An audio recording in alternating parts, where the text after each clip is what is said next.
All right, in case you did not, if you logged on after the download or after I posted it, I put form 310 in the chat, as well as I'm about to put form 313 in the chat.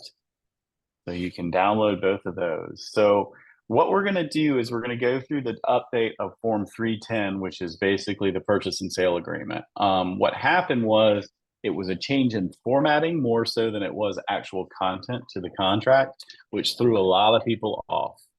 So just wanted to go through, highlight what the changes are, see what questions you have, and then go from there. So this will not be a super long drawn out presentation or anything. It's simply to cover the changes that were made, because we still do have a contracts class coming up on Tuesday as well, where we can cover some more questions on it. So I'm going to go ahead and start sharing my screen. And if you will, if someone will give me just a thumbs up that you're looking at the agreement to buy and sell real estate. All right, I'm going to go with a yes on that. So here's where the changes have happened on this. So pull up the chat box here. Yep, great. Thank you, Linda. All right, so if you go to section 6 in the contract, this is where the changes were made. And you'll see these paragraphs right here. This used to be just 2 solid paragraphs or 3 solid paragraphs. And what they did is they really just broke it down, numbered it, and formatted it differently for you to understand or be able to explain to your clients differently. So what I'm going to do is basically go through and highlight what the actual changes were. So this section 6 was really only about transaction costs before, and any special assessments or anything were dealt with in paragraph 22. So we're going to go through kind of what changes were made on this one. So the first 2 paragraphs, there really are no changes on it. These were basically 1, 2, and 3 were all of the paragraphs before that we've broken apart. They describe what the buyer's transactions costs are, what it can be included to. They explain what the seller's transaction costs are. There were no changes actually made to this verbiage. A couple questions I've gotten in here was, does this obligate, particularly as it says right here, does this obligate your buyer to pay your real estate broker or your real estate compensation or your real estate commission? No more so than it did before, right? Your commission is paid. How the commission is paid is dictated by the buyer's brokerage agreement. So this simply states that if your buyer does agree to pay your commission, either all of it or a portion of it, then that can be included as part of their closing costs. That is not different from the contract before. So just keep that in mind. The only change that has been made is when it talks about the following costs, and these are costs that we were negotiating before. They're either going to be the seller's costs or the buyer's costs, whatever you check off here. If it's not checked off, it will be on the seller's side.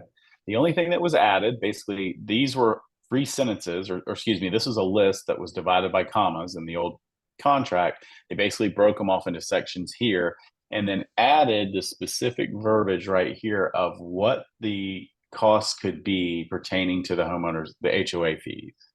And it just added a little more description of what that could be. So that's really the only change that was made in the first part of this section here. It was to simply say, hey, if you are going to cover these homeowner any costs to obtain the information pertaining to the HOA, this is what that would look like. And then paragraph 4 under this section, again, this was the last paragraph of the original form. No changes were made to this. It was just listed now as a separate paragraph. This says this is where you're going to negotiate the amount that the seller could be contributed to the buyer at closing.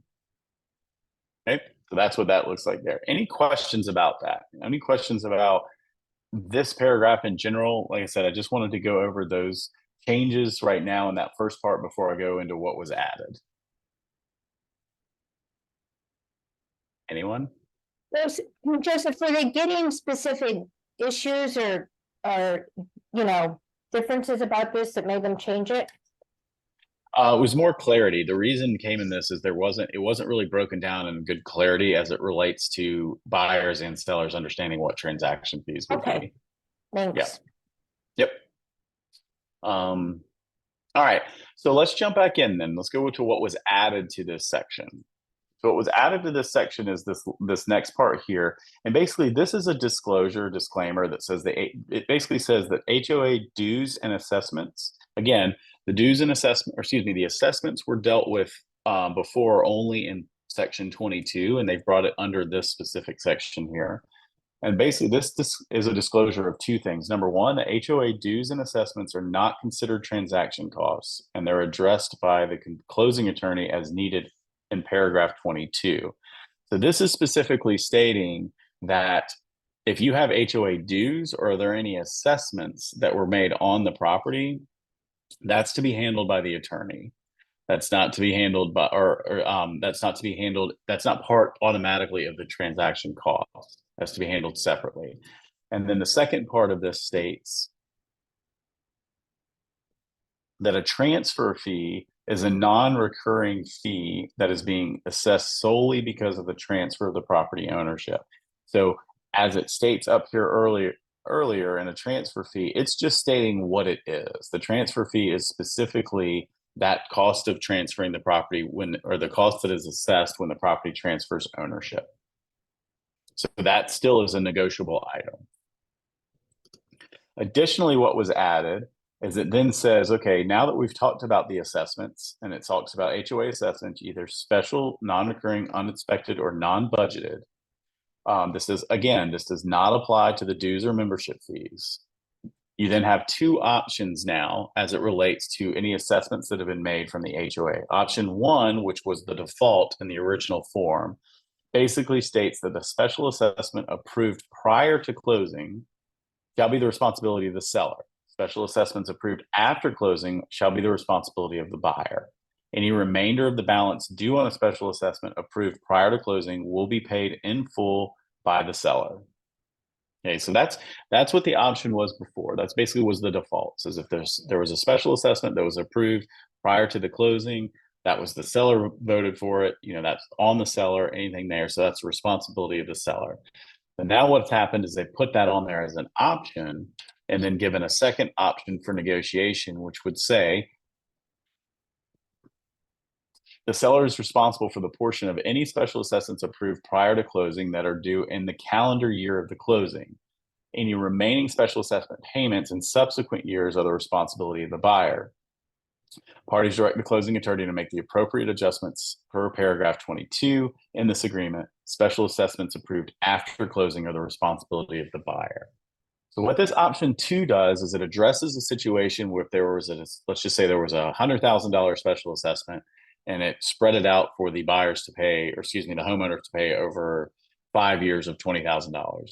What this says is this is saying if that's the case, this option would state that the seller's responsible, sorry for scrolling that down, the seller's responsible for any portion of the special assessment during the calendar year of the closing. So the seller would be responsible for that year. And then any remaining year after that would be the responsibility of the buyer. So this could be part of the negotiations, because if that assessment is something that's being done for a future improvement, one could argue that obviously the buyer is the one that's going to benefit from it. So the buyer is the one that shall pay for it. And then it does say that during that, any of the subsequent years or any adjustments that need to be made, the attorney will make them per paragraph 22. Okay. So those are the changes that were made to section 7 of section 6 of the paragraph. Questions about that?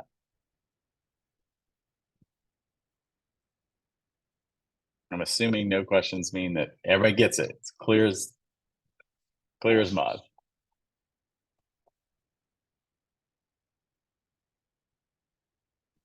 All Crystal right. clear, Joseph. Great. Love it. Thank you, Sarah. All right, so let's jump to section 22. This is the other area that was changed. Again, not big changes, but just a couple things for you to be aware of. And going back to Sean's question, the reason most of these changes were made, it was to help us in our disclosure to our clients. Because again, the contract's a giant disclosure statement that we go through and we're disclosing any of the situations there. So if we jump back now to the contract and we look at section 22, couple things to keep in mind here. There was a couple sentences removed at the end of section 22 that addressed the special assessments or any assessments that were made. That was moved back to the section we just said. And then what was changed is there's a lot of questions that have been coming up about insurance assessments. So they added this sentence here that says an adjustment will be made if there are any non-special assessments assessed due to increased premiums. So if there were any assessments that were made to the seller or any assessments that will be made to the buyer during that calendar year, that the attorney will prorate those accordingly. That's really the only change that was made there. And then added to that, it does say is, and all other non-special assessments that would relate to the insurance. So if there's any, again, assessments that came on to the insurance, that would be prorated at closing per the attorney. Questions? All right, we're going to keep it simple. So now we're going to jump into, and I'll put it back in there in case any of you jumped in late. I'm going to put form 313 in the chat box again. Now we're going to look over at form 313, and this is the notice of termination.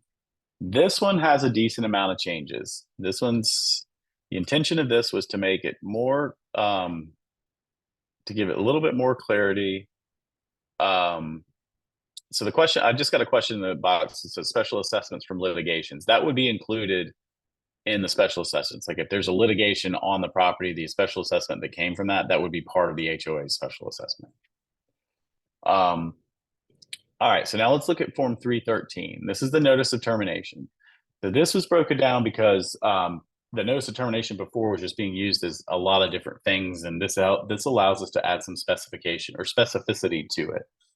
First thing to remind you, and it does add this, is this form cannot disperse earnest money. So this is not the form that you would use, and if you send this form, then because you sent the form, earnest money is dispersed.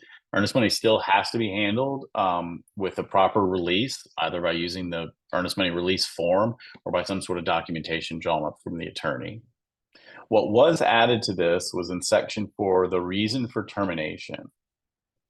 So this gives you the option to then check off why it is the person is terminating the contract. And it's broken into two areas. One is based on a contractual contingency, and the other one is based on a termination without a contractual basis to do so, which is an interesting choice to have in here, which we'll come back to.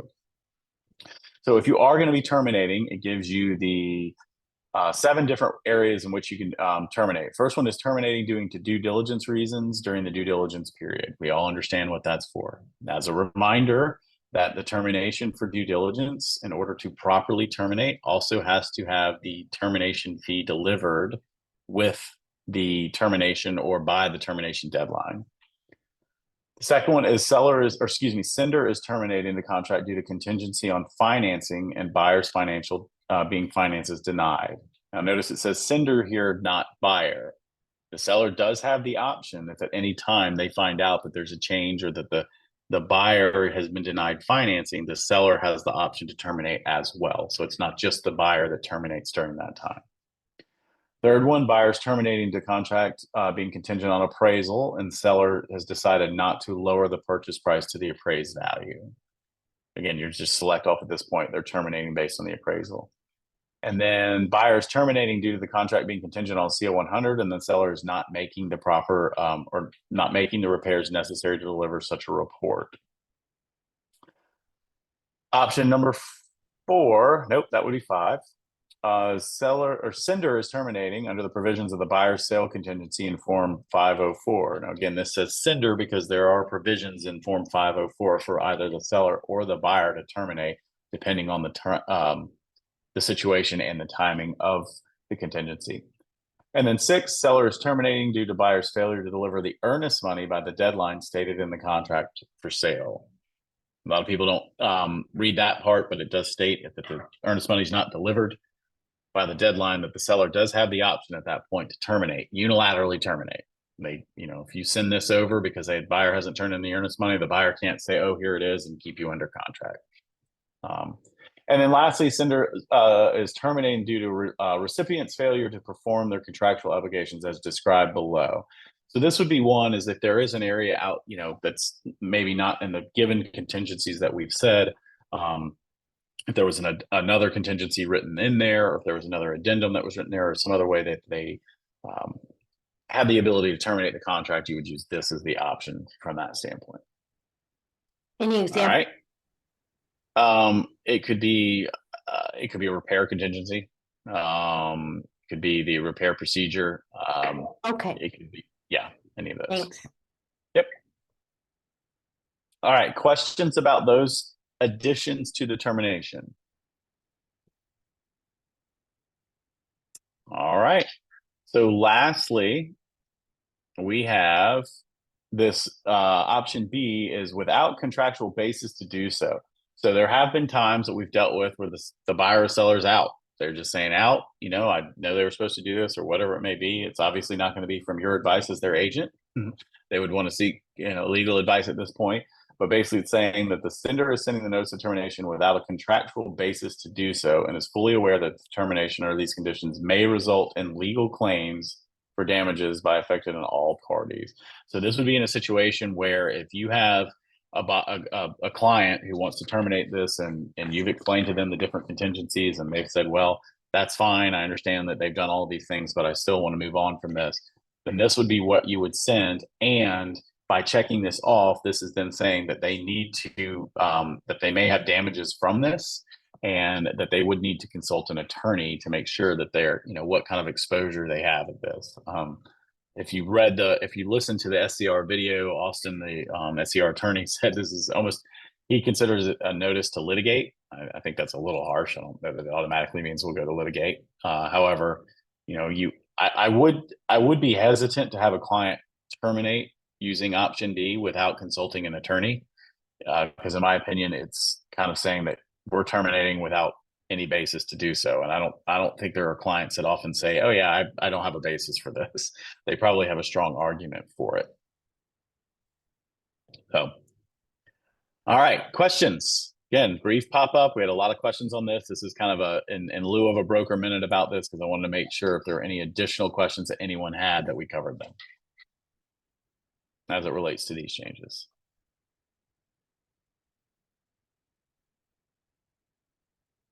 All right. If no questions, those are the changes. If any questions come up, let me know. We'll post this for you to watch again. Also, the SCR one breaks it down in each particular form. And then as more questions come up, there are a couple other changes of forms that aren't used as much and really were more clerical changes, but we will, I'm happy to answer any questions on those. Don't hesitate to reach out.